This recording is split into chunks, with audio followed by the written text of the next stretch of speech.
And Yeah. so I think it was in August, I started being like, I'm a personal finance coach. This is what I do. And it kind of just naturally Naturally one. escalated. Um, and now here we are. I went viral in Paris 2 weeks ago, like just random. I was at like 4,300 followers for like months. And then this random video of me talking about whether you should pay off your debt or like credit card debt or focus on savings went viral. And yeah, it's escalated incredibly so. Like you reached out to me, and then 2 days later, a writer from HuffPost reached out to me. So I have Oh that wow. article coming out tomorrow. Oh, that's Um, awesome. Congrats. yeah, and then like a creator reached out to me. So I had like a creator brunch yesterday. It's just been like all of a sudden. Really? Yeah, and we have like we've 3x our clients, and like I'm just so excited because it's exactly the population of people that I want to work with. It's like Mm, they're like, I have no idea what to do. Help me. And I'm like, yeah. all right, let's do it, honey. So I hope that answered your question. I know that No, was it did, and super. there's like so many like things like we could touch upon because I feel like with the people I've interviewed, it's a lot about.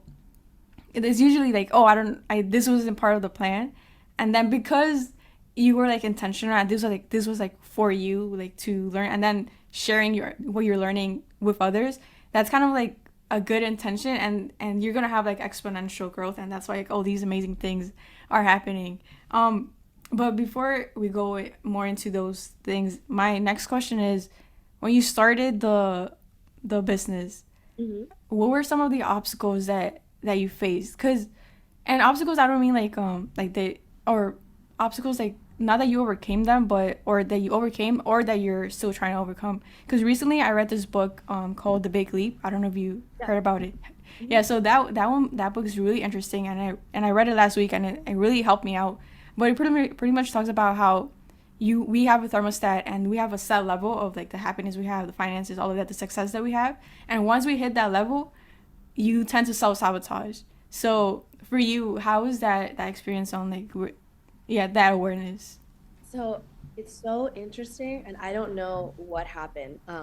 But I didn't realize that I wanted. Like, I didn't. I don't think I fully embodied the. I'm a personal finance coach. I Mm. founded a personal finance, like a financial literacy education business. I don't think that happened until like July, August, right? But Mm. what's crazy is that I formed an LLC, like RPF Education, in February, like months before. And it was this like Mm. kind of thing. It was just like, I don't know how to explain it. There's this book called like Big Magic. I Not like heard about it. really recommend it. It's all about like following your like creativity essentially, Mm. right?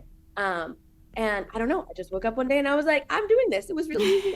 I'm done. I just in my the back of my head, something told me like, all right, this is what you want to call it. So like save the LLC, like form the business and like Mm. apply for a checking account. There was no money coming in yet. You know, it was just the audacity. I think what happens is like there's just moments in your life where you have that what feels like the audacity to like try, Mm. and you have to chase that and you have to keep going for it. Mm. And um the obstacles that I had, like I felt ridiculous posting on TikTok. Not even gonna lie. Like I have a lot of anxiety, like diagnosed anxiety. I remember like I would just be in bed and then all of a sudden it's like 1 a.m. and I'd be like, oh my God, this is embarrassing. Like um and yeah, because I was posting 2 to 3 times a day for Mm. 50 and 5 days before I really saw that growth that people Mm. were talking about, Yeah. And that was a big obstacle. It was like the mindset. It was like being able to say, I am a personal finance coach. I work with these people. Like, Mm. and it was so interesting. I felt like as soon as I started verbalizing it, like it just started becoming true. It's like I think it's one of those how what we speak is kind of tied to our manifestation, is tied to Yeah. how people view you is going to be how you view yourself, and it's Mm-hmm. reciprocal kind of relationship. That mindset is huge. And then like I definitely struggle with imposter syndrome of like, I'm a teacher, like, put me in the classroom and I'm like not stressed at all. Mm. I mean, really. But now entering this more entrepreneurial space, like I don't know, like what, Yeah. and I'm very lucky. I'm very fortunate that my parents are also entrepreneurs, and so Mm. like it was a whole thing when I finally like talked to them. Okay, and like I don't know what I'm doing. Like, what are business finances? And I'll just know personal finance really well. But getting into like the business finance is a little It's different. another thing, yeah. Yeah, exactly. And so we sat down and like started talking to them and figuring out just what I wanted this to look like and how Mm, I wanted to incorporate the equity piece, right? And making mm, it accessible for the community that I want to work with. Because at the end of the day, if like I have a client who has $55,000 of debt in collections, how am I going to be like, okay, but you have to work with me and it costs $200? Like, yeah. bro, what? So, and finding the balance of like, hey, this is what I do, and my time is worthwhile. It is worth something. But also, I want this to be something that you can actually attain, something that we can Accessible. actually, exactly, that accessibility piece, that equity piece is really important.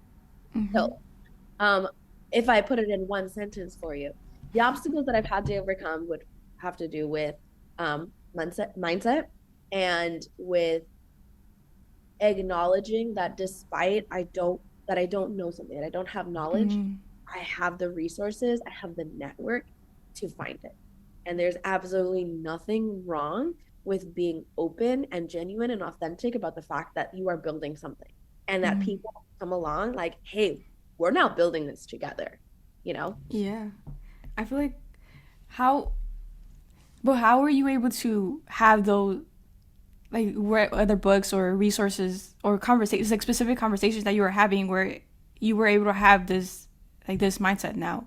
Because I feel like that's where people, a lot of people struggle, where, like, yeah, I get that I have to think about positive stuff or whatever, but it's hard. So for you, how did that look during? Because I think at the end of the day, it's like a journey thing. So it's not Yeah. gonna happen like a one day to another. So what were those little things that you were doing where you were able to get into like, okay, this is my prize, the balance of all of that. Yeah. So I think it started off small. Like obviously I'm an avid reader. I love reading and I a lot of not only personal finance but like self-help, like business, kind of like development. Yeah, in all Yeah. areas. Um I know it's a little basic, but I think it's basic because it's such a good book. Atomic Habits is really great. Like that the whole Yeah. idea of like just have to get 1% better. 1% better, like 1% better. Yep. That's really helpful. Then like I just started speaking about finances a lot, like with anybody who would listen. Mm. People would come up. If you're out with friends or something like that, like money does come up, and maybe we don't talk about it in this like really deep kind of way, Mm. but it does get mentioned. And it's like, and so then I would just kind of be like, oh, do you all have a high yield savings account? You know what I mean? Like I kind of like slip it in. And same thing like with family, I started becoming known as like, hey, that's somebody who knows about money. And then people Mm. just text me. Um, I remember like last year, uh, I had two colleagues ask me how to read their pay stub. And I was like, Mm. oh, let me come over. Like I'll sat with them for like 12 minutes and I was like, I went through every single thing. Another colleague of mine was like, hey, I want to like I saw that you talk about like Roth IRAs. I've never done that. Like, how do I do that? And Mm. so again, I'm just becoming known as having a reputation of Yeah. understanding money management. Um, and then from there, like it kind of like snowballs on you. Yeah, But it's like a ripple effect. yeah, exactly. The change, like it, and I knew that everybody was saying this, but feeling it and experiencing it is something else. It's Mm. that they talk about exponential growth, right? And yeah, exponential growth is like this, but they rarely talk about the amount of the time of the graph where it's like nothing. You know Yeah. what I mean? Mm-hmm. And for me, it was 15 months. Like that's a long time. Um, and so, yeah, I think that happened. I started giving like since I have access to my teenagers who are like amazing, Mm. they're people. But I started talking to them about money, and they were like, okay, so now it became this thing. Like as soon as they turn 18, they were like, all right, what do we do? Like let's. Mm. And so then I kind of developed what coaching looks like Mm. with, Or the kid. and yeah, exactly. And my thought is if I can get a 16-year-old to understand money management and wealth accumulation principles, then I can get anybody to understand, right? And Yeah. that's where that teaching piece, like I kind of felt like initially I was kind of splitting apart. Like I'm a teacher. Mm. I love that about me. But that has been like the biggest asset because one of the biggest things, most common things that I get over and over again, it's like, oh, I understand it when you say it. Like, oh my God, I wish everybody spoke like that. And it's like, oh yeah, it's almost like pedagogy and teaching is a skill. Like it's a thing It that we work is. on, you know? And so yeah, I think the how did it happen? It's just gradually and be patient and no matter Mm, what, just show up. Like just show up and yeah. 1% better than you were. Yeah, and it makes like so much sense because like even like for me, like I haven't done like with the podcast, I've never done anything like this, and Yeah. I've always struggled to start. But and even like before that, the last year, I was really working a lot of like reading books, podcasts, a lot of that, and I think that's really what helped me where that became a bit more normalized, you could say, where in January I took that leap of okay, I'm gonna send those emails and see what happens. And now I'm gonna make 2 months. No, I'm gonna make 2 months in May when this episode comes out. I'm gonna make 2 months. So it's crazy where those little steps really do influence the growth of everything. Yeah, absolutely. Yeah. Absolutely. That's so exciting. So in May, that'll be your 2 month anniversary. Yeah, nice. Yeah. That's Yeah. really cool. That's super exciting. It is.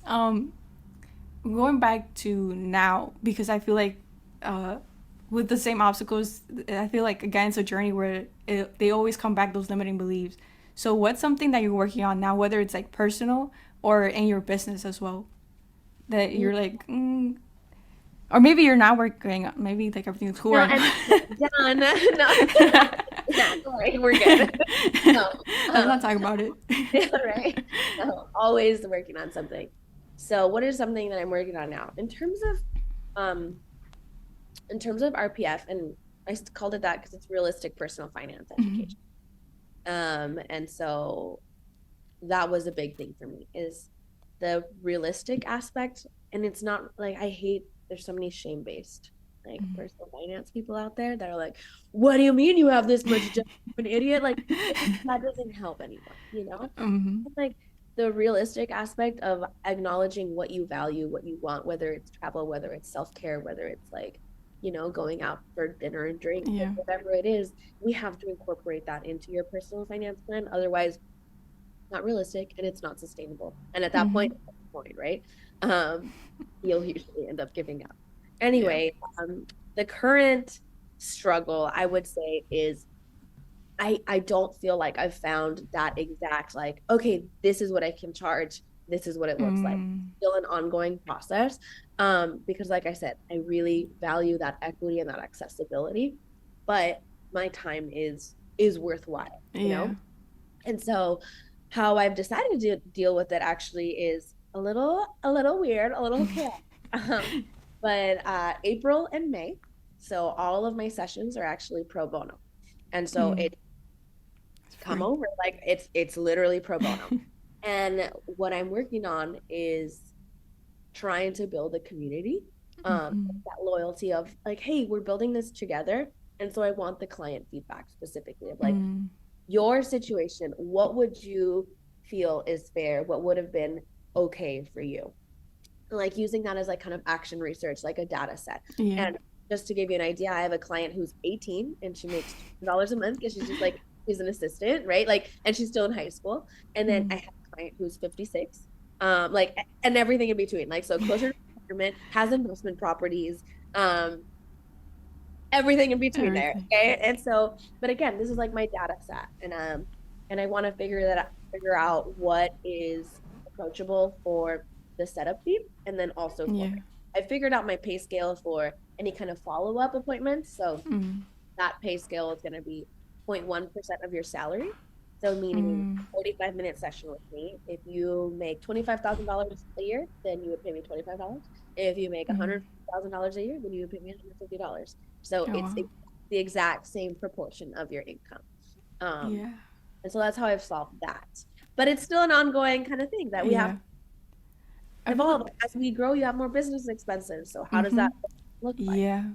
I feel like that's something I've been thinking about like recently because there's a course that I have with Rachel Rogers and she talked about like doubling your price because usually we tend to set lower prices. So it's like the first thing you should do is like double your price. But then like when I think about like money coaches or stuff like that, or even like my personal situation right now, I can't afford a money coach. You know, I don't have a job, so it's like how like if I want to be with a money coach, but then or a program where it costs like $2,500 and I don't have Yeah. that, it's like okay, and then like I feel like it's also the educating yourself by yourself. Sometimes it's not just that, like you need to talk to somebody, because like for me, I know a lot, like I opened my high yield savings account, I'm working on opening my Roth IRA, Nice. so having normalized conversations about money with my family and all of that. But even like that's not enough, because at the end of the day we're still like on the same level, you could say, where like we're all still trying to figure it out. So yeah, I think like that one, it's a very interesting thing of like how to balance that Balance, accessibility. right? Yeah, Yeah. exactly. And so it'll be probably a little bit easier as I go along. But again, like I'm still in that building stage. Yeah. Like RPF is still is really in its infancy still. Mm-hmm. But what I'm hoping, what I see, like the vision that I have, Yeah. is to eventually offer one-on-one coaching, to offer like a course, like kind Mm-hmm. of online Yeah. with a webinar kind of option. So you do have access to me live. Yeah. So that would obviously be more affordable than one-on-ones. Yeah. And then also offer, like eventually I would love to write a book. And that's something that I actually had the audacity to start. Yeah, like I mean, like nobody's over here like, hey, I want to publish your book, Gabby, but I don't care. It's like manifestation. Like you already started, and at some point, it's gonna. Exactly. I have the title and everything. Like, um, Yeah. it's kind of funny, but so that'll be how eventually I'm able to offer that Yeah. while abiding by my time. Yeah. But there's only one of me. Yeah. So so it's gonna Yeah. take time. I'm hoping that my course comes out in the fall. Ooh, Uh, it's. when summer hits, like, oh, Gabs has so much more free time, and I will obviously be filling it with RPF stuff. Yeah, that's awesome.